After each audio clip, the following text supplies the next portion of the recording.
सक्षम police times news 112 सक्षम जनतेचा आवाज।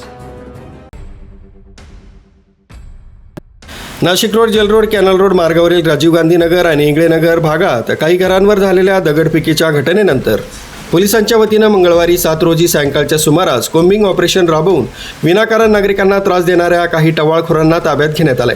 जेल रोड भागातील राजीव गांधी नगर आणि इंगळे नगर भागातील काही ठराविक घरांवर अज्ञात समाजकंटकांकडून घरावर दगडफेक केल्याच्या घटनेनंतर पोलीस प्रशासनाच्या वतीनं याची गंभीर दखल घेण्यात आली।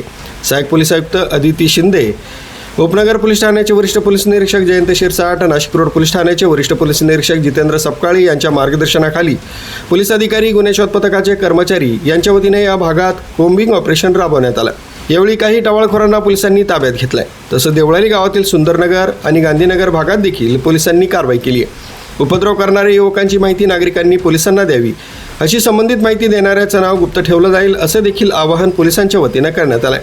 पोलिसांच्या या कारवाईनं उपद्रव माजवणाऱ्यांचे धाबे चांगलेच दणाणलेत। न्यूज ब्युरो, सक्षम पोलीस टाइम्स, न्यूज 112 नाशिक।